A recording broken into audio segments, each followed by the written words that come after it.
Welcome to today's math class. Today we're going to be talking about fractions. Specifically, we're going to talk about how do you say fractions. And it's actually very important because of what it's going to lead into next in regards to actually decimals. For now, let's work on simply fractions. When you created the artwork that we did the other day, what we did was learn that there is a numerator, which is the top number, and it's the number of parts counted or separated. And the bottom number below the line of the fraction is the denominator, and that is the equal parts of the whole. So if I have one chocolate bar and it's broken up into 4 pieces, and I give out 3 of them, I will have given away 3/4 or 3/4 of that chocolate bar. This is the fraction artwork that we created the other day. The shading should all be in one direction, but that's really not what we're going to talk about today. We're going to talk about how do you say these numbers. This is half the page, and well, I just said it's half, but it has a 2 here, and for some of us, when we think of fractions, we think that this should have a different title. The thing is, we wouldn't say it's 1/2 of the page. That doesn't make sense. When you have the number 2 as your denominator, as in how many parts something has been broken into, the 2 will be called half. So this is 1/2 of the page. I've created a label for it, and we would say that this is half. This portion over here is one of 4 equal pieces. So we have the 4 at the bottom to show how many pieces has been broken into, and this is shading in one of those. So that is 1/4 or 1/4. This is going to be challenging because it's got 2 names, not just one. This one here is just half, and that's very simple. This one here is more challenging because it has 2 names, 1/4 and 1/4.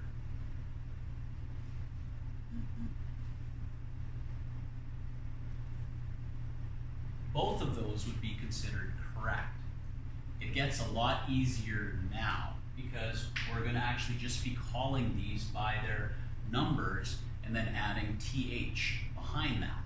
So this is 1/8.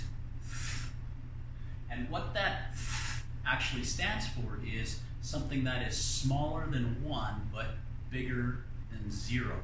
Okay, it's not nothing, it's 1 equal part, 1 equal 8th. There are 8 equal pieces that the page is broken up into. This is 1/8. And the way that we write that is we just have the word 8 with th behind it. You actually replace the t with th.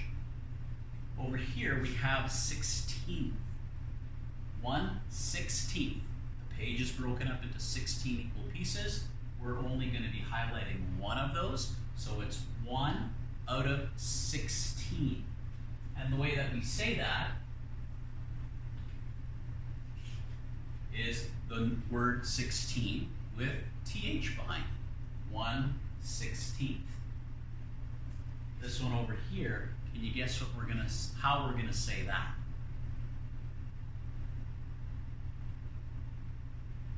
It's not 1/32. It's not 1/32. It's not 1/32. Or is it?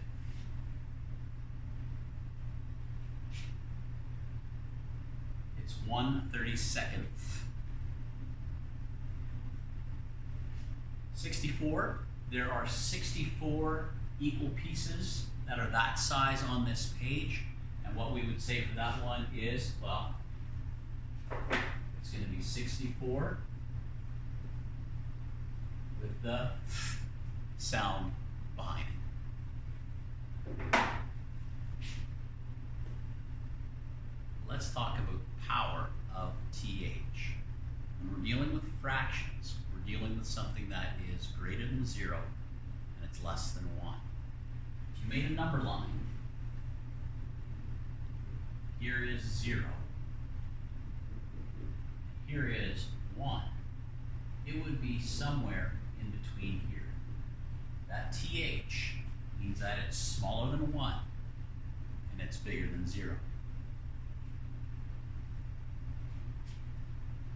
What I've got here is the numbers from 1 to 10, and I've got the word form of those next to it. And what we're going to do is we're going to talk about how do we say fractions where your denominator is one of these. So if you have 1, well, you won't say you have a 1th of something. What you have is one whole portion of whatever it is. So if I have a chocolate bar and it's broken into one piece, it's not really a fraction anymore. It's a whole. It's one whole piece. So we would just say it's one whole, or if you have 3 of them and they're not broken into any pieces, you have 3 wholes. For number 2, you have the word 2, and we talked about this before. It's actually half is what we would say for fraction. If you have one chocolate bar and it's broken into 2 pieces, you have half and a half. For 3, you don't say you have 3ths, because that just wouldn't make sense. A chocolate bar broken into 3 pieces means that you would have thirds. And so because those 3 are confusing and are kind of weird in that they don't follow the normal pattern of TH, we are going to leave those ones out for now. And I think that I can just do this. We'll cover those up, and we're just going to talk about the rest. So if you have a chocolate bar that's broken up into 4, we said that you could use quarters, but we're not going to do that because it's way easier for us to use TH. And what I would say for this is, if I have my denominator is 4, it's broken up into, my chocolate bar is broken up into 4 pieces. All I need to do then is put the TH behind it, and now I've got fourths. I would add an S just to make it plural. So that would be fourths. For 5, well, that's going to be a strange one again, because we're going to say it's fifths is what we would turn it into. So those go over here. 6 is an easy one because all we have to do is add the TH to it, and you've got 6th now.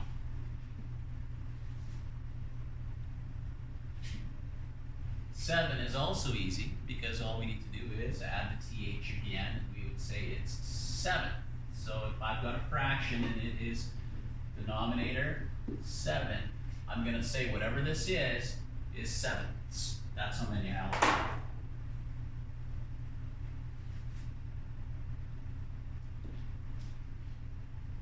Eight is going to be a little bit different in that, well, I'm going to drop the T and add the TH to it. So I'm going to try to just move this on top, and I'll have 8s. And the way that looks is a denominator of 8 and however many pieces I would like. This is a chocolate bar broken up into 8 pieces, and then I could have whatever I wanted for the numerator to talk about how many I'm going to keep or how many I'm going to give away. And so 8th is how I say that.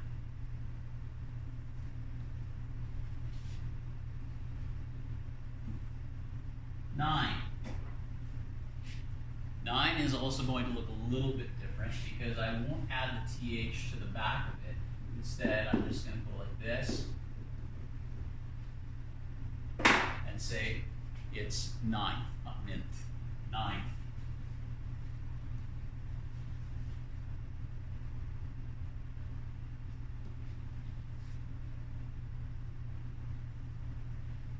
Now 10.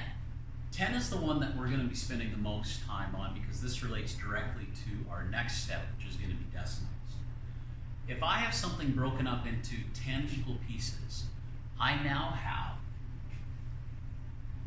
tenths, which means that I'll have, out of 10 pieces, I can then talk about, I might have that.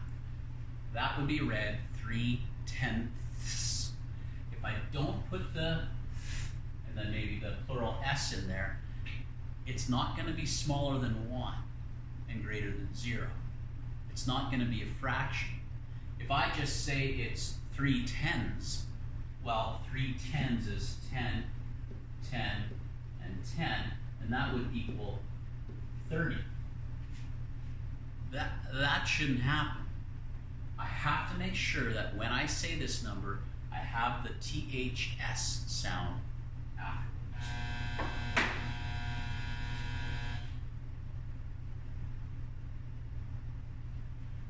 So here we have 10 equal pieces of one, I don't know, let's call it a waffle. We've got one waffle, it's broken up into 10 equal pieces. I can use my fill-in for this. Let's make it green. And what I can say is, I'll have 10 equal pieces. Now what I need to do is I need to just write in the numerator. So let's choose 3. I've got 3 of them. And so what I'll do is this, I'll fill that one in. That's 1/10. That's 2/10. And that is going to be 3/10. In order to make other tenths, I can choose 6. All I would have to do then is